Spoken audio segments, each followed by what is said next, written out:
Then I will invite Chirag to finally update us on the work that's been underway with ISO, please. Hey, thanks, Heather. So this particular Technical Committee 82 and Subcommittee 8 is looking at advanced automated mining system. So standards related to the automated mining systems, both for surface and underground. And SC8 is mainly the mining industry. That's what they want to look at it. So it was started by Tim Skinner. I think he was the main driving force for SC8, and Canada played a big role in that at that time, a few years ago. And there are some good work that has come through. I'll talk about it later. So next, please. So GMG has become now official liaison organization with SC8. So what it means is a liaison organization can contribute to the development of the standard. And also they can propose new items to be considered for developing a standard, and can nominate as a project leader as well. So the way ISO works is they're based on the country. So for Australia, for example, that's where I am based at. So Standards Australia is the main organization. Through that, you can become a member of ISO. For US, it's ANSI. For Canada, is some organization. So all those things, they are at the country level.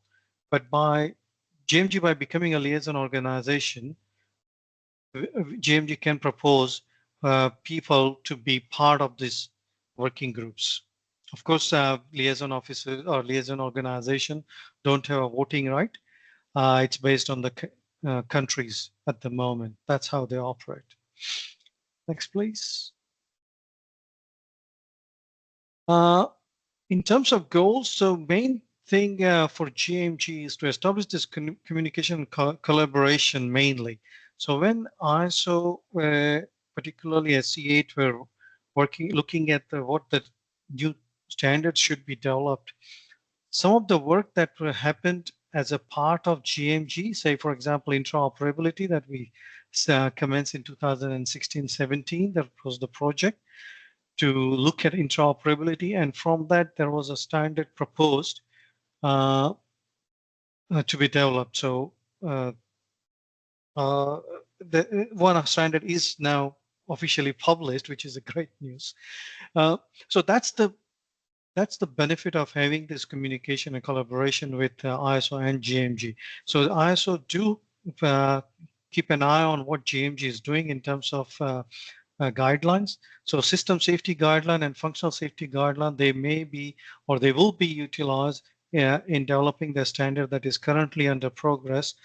It is another committee, but still it's a mining. It is about a non-deterministic aspect of functional safety, looking at using system safety kind of approach. So there is a big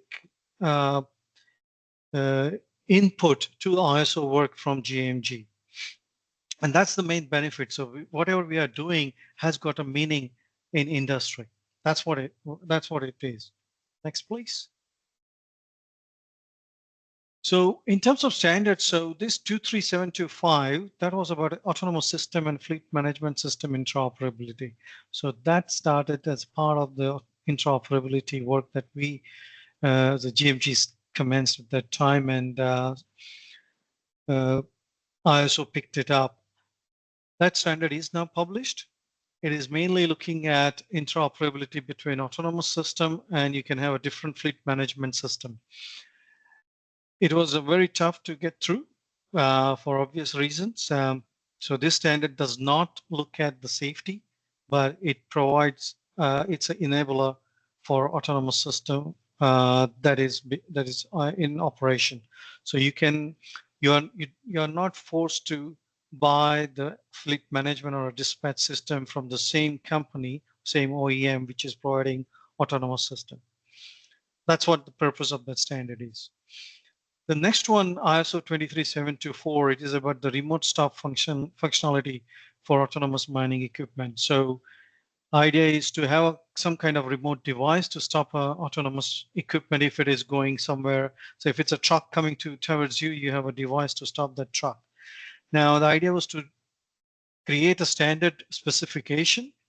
We developed a number of requirements for that, but our project leader has retired and it's a little bit in limbo. So if anyone on this call is keen to look at this particular standard, please reach out to me or GMG, and we can work through if you're keen to be a project leader there, because we do need someone to help there.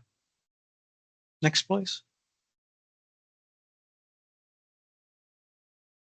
Now this one, PWI, that's an ISO language, provisional work item or something like that. It is about the reference architecture for advanced automation and autonomy. So it was a big chunk that we were trying to bite, but it has been extremely difficult to develop a standard for that. We have been going back and forth for last 4 years or more than that. Now we've decided, the committee has decided to convert that into a technical report. So in the ISO hierarchy, ISO standard is at the top, followed by technical specification, and the bottom is technical report. So technical report is basically, it's not a standard, but it provides an example of a way of doing things, of a process or on some novel technology. And it does not need to go through a rigorous country voting system. So it's a kind of a white paper in GMG kind of thing. But it has meaning to it because technical report should be converted to standard in 6 years' time. So there is some caveat by ISO committees, but we are trying to get a technical report, something out in the market so that people can start looking at it, and then we can work on it in the future years. Similarly, the next one is a PWI 3510 interoperability between autonomous system and supervisory system. So this is going a little bit further down to the truck level. So you can have multiple OEM trucks, autonomous, which has autonomous kit on them, and they communicate through a common interface to a common one supervisory system. So the previous one, 23725, was at a fleet management level. This is a level down of supervisory system and autonomous trucks. So you can have multiple OEM autonomous trucks, and you have one supervisory system to guide these trucks. Now, again, it was difficult for obvious reasons. And one thing, we didn't want to put any safety into this interoperability PWI because the view was that the safety belongs to the autonomous system or which is on the truck itself. So because of that back and forth again, and we decided last August to convert that into a technical report.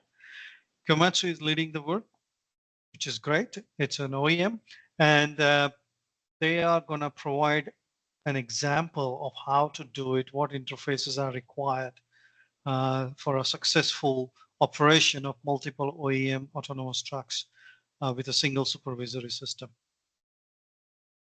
Next, please. That's all? Okay. So in terms of standards, so if anyone is keen to be part of SC8, please reach out to GMG. And we do need your help because it's a final standard. It does take a long time. What Heather showed you in terms of the project process, the aim of publishing a guideline is we need to look at within, say, 12 months time frame. So from the start of concept to the end, we should look at 12 months. But the ISO looks at 3 to 5 years. So that's the time frame. Just giving you an example. So through GMG, we can publish a lot more and increase the awareness in the industry, which will drive a better ISO standard creation.